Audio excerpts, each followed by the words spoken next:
उत्तराखंड की शिक्षा सचिव आर मीनाक्षी सुंदरम की रिपोर्ट गुरुवार को कोरोना पॉजिटिव आई है। आपको बता दें कि लगातार सचिवालय में तैनात अधिकारियों में कोरोना की पुष्टि होने से प्रशासन में चिंता की स्थिति बनी हुई है। शिक्षा सचिव के कोरोना पॉजिटिव आने के बाद विभाग में हड़कंप मचा हुआ है। इससे पहले कृषि सचिव हरबंस सिंह भी कोरोना वायरस संक्रमित हुए थे। प्रदेश में जहां कोरोना का आंकड़ा कल 1000 के पार चला गया, वहीं अब प्रशासनिक विभागों में भी इसका कहर बढ़ रहा है। प्रदेश के मुख्यमंत्री त्रिवेंद्र सिंह रावत के ओएसडी उर्वा दत्त भट्ट की पत्नी का कोरोना की चपेट में आने के बाद निधन हो गया।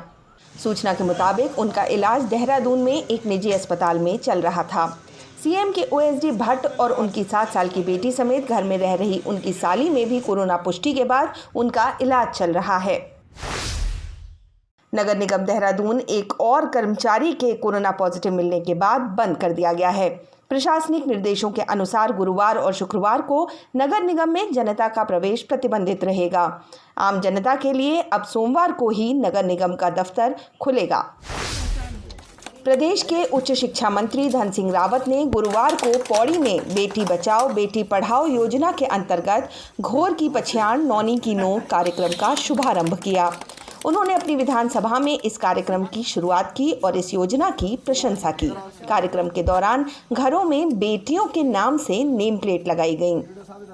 पौड़ी जिला प्रशासन के द्वारा और विशेषकर हमारे जो यहाँ के मुख्य विकास अधिकारी उनकी पहल पे जो हमारा एक खिरसू बिलो का एक बहुत खूबसूरत गांव है बुदिसो, उसको आज बेटी बचाओ बेटी पढ़ाओ के तहत इसको गोद लिया गया इस गाँव को।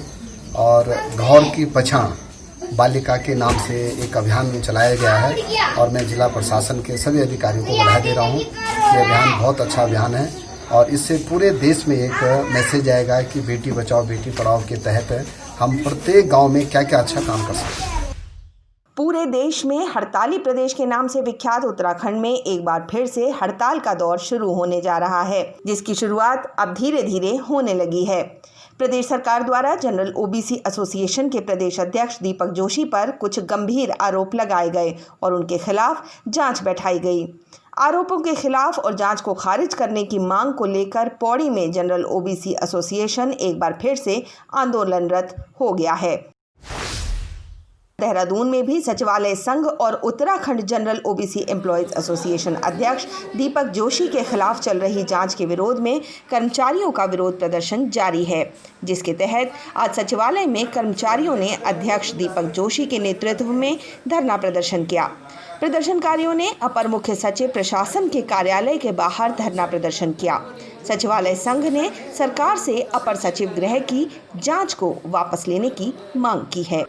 सरकार द्वारा कर्मचारी संगठनों के अस्तित्व पर जो कुठाराघात किया गया है और सचिवालय जैसी शीर्षस्थ कार्यालय इकाई के पदाधिकारियों को जिस तरह से टारगेट किया जा रहा है, कहीं ना कहीं इसके विरोध स्वरूप आज ये धरना कार्यक्रम लगाया है, जिसमें सचिवालय संघ और सचिवालय के सभी संवर्गीय संघों के पदाधिकारी यहाँ बैठ रहे हैं और निश्चित रूप से सरकार को इस उत्पीड़न के खिलाफ लामबंद हैं। और यदि यही स्थिति रही और इस स्थिति में अगर अपेक्षित निर्णय नहीं लिया गया तो निश्चित रूप से सचिवालय में जो आंदोलन है वो उग्रता की ओर जाएगा और कहीं ना कहीं सचिवालय बंद और अन्य विकल्पों पे भी सचिवालय संघ विचार करेगा। सभी संगठन इस मुहिम में सचिवालय संघ के साथ हैं। प्रदेश कांग्रेस महामंत्री संगठन विजय सारस्वत ने आज प्रदेश कांग्रेस मुख्यालय देहरादून में प्रेस कॉन्फ्रेंस की। कॉन्फ्रेंस में उन्होंने राज्य की बदहाल स्वास्थ्य सेवाओं पर सरकार पर तंज कसते हुए कहा कि ऋषिकेश एम्स कोरोना मरीजों के लिए लाक्षागृह बनता जा रहा है।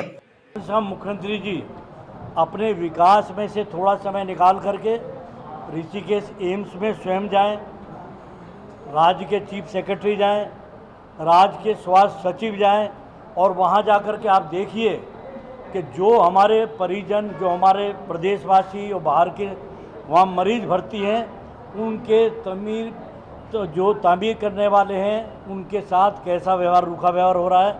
उनको ये भी नहीं पता है कि हमारे मरीज़ की अंदर कैसी हालत है। तो इन कठिनाई को न जान के सरकार डेली आती है, जैसे मोदी जी आते थे भाइयों और बहनों, ऐसे कभी कभी मुख्यमंत्री जी भी आते हैं। केदारनाथ में ये होगा, बद्रीनाथ। आज जो सबसे बड़ी महामारी की स्थिति कोरोना है, उस पर कोई इनकी तैयारी नहीं है। सारी जवाबदेही हम जानते हैं कि सरकार को जवाबदेही लेनी होगी और ये बात जब अगला चुनाव आएगा तो प्रदेश की जनता इसका हिसाब किताब सरकार के साथ करेगी। पौड़ी में आम आदमी पार्टी ने अपना जनाधार बढ़ाना शुरू कर दिया है। दिल्ली की तरह ही उत्तराखंड में भी 2022 का विधानसभा चुनावी रण जीता जा सके, इसके लिए आम आदमी पार्टी ने लोगों के बीच उतरकर अब पार्टी में नए सदस्य जोड़ने के लिए सदस्यता अभियान शुरू कर दिया है। आम आदमी पार्टी का जो विज़न है वो बहुत ही अच्छा लगा मुझे। मैं दिल्ली जाता हूँ, वहाँ मैंने देखा कि वहाँ बहुत बढ़िया तरीके से काम हो रहा है और उत्तराखंड में डबल इंजन की सरकार ने जो वादे किए थे उन वादों पे आज 4 साल बीत जाने के बाद भी कोई एक पैसे का काम नहीं हुआ। लोगों को जो है हिंदू मुस्लिम के नाम से लड़ाया जा रहा है, छोटी जाति बड़ी जाति के नाम से लड़ाया जा रहा है। और आम आदमी पार्टी का विज़न है कि हम जो है जनता की सेवा करेंगे, जो जनता का काम करे, जनता के लिए काम करे, इसलिए मैं आम आदमी पार्टी में आज शामिल हुआ हूँ। आज पौड़ी में एक बड़े स्तंभ पूर्व जिला पंचायत सदस्य रहे और हमेशा गरीबों की आवाज़ उठाने वाले मनोहर लाल पहाड़ी जी ने आम आदमी पार्टी की सदस्यता ग्रहण की है। ये कार्यक्रम पूर्व से निर्धारित था, इसलिए जो है कि इस कार्यक्रम को नहीं टाल पाए। लेकिन हमारा भी जो लक्ष्य है 10,872 बूथ पूरे उत्तराखंड में है, जिसमें से हम 7500 बूथों पर जो है पहुंच चुके हैं। हम अपने कार्यकर्ताओं को बना चुके हैं और निश्चित रूप से अगर जनता में बड़ी ताकत होती है, जनता ने अगर 20 सालों के राज को देख करके एक बार दिल्ली के 5 साल के राज को देखा है, यहाँ से रिश्तेदार रहते लोगों के पूछ रहे हैं, अधिकतर लोग कह रहे हैं कि दिल्ली में अच्छा काम हुआ। और हमारा जो सपना है वो इस देवभूमि को आदरणीय केजरीवाल जी ने कहा है कि आप एक बार उत्तराखंड में सरकार बनाइए। इस उत्तराखंड को, इस देवभूमि को पूरे भारत में हम जो है देवभूमि मॉडल के तर्ज पर ले जाने के लिए संकल्पबद्ध है। गुरुवार को उत्तराखंड में 1015 लोगों में कोरोना की पुष्टि हुई। प्रदेश में आज आए कोरोना संक्रमित मरीजों की संख्या के बाद अब कुल संक्रमित लोगों की संख्या 28,226 पहुंच गई है। प्रदेश में कोरोना से 8,955 केस एक्टिव हैं। मृत्यु का आंकड़ा आज 377 पर पहुंचा। आज सबसे ज्यादा 275 मरीज देहरादून से आए हैं, वहीं 248 मरीज ऊधम सिंह नगर से और 118 मरीज नैनीताल में संक्रमित पाए गए। भगवानपुर थाना क्षेत्र के गागलहेड़ी चौराहे पर 2 पक्षों के बीच विवाद हो गया। दोनों पक्षों में मारपीट और फिर हवाई फायरिंग शुरू हो गई। सूचना मिलते ही पुलिस मौके पर पहुंची और आरोपियों की तलाश शुरू कर दी। इस मामले में भगवानपुर पुलिस ने 3 आरोपियों को पकड़ा है। सूचना के मुताबिक पूछताछ में कॉलेज में लड़की से अफेयर का मामला सामने आया है। उत्तराखंड की तमाम खबरों से जुड़ने के लिए देखते रहिए News@9 न्यूज स्टूडियो पर।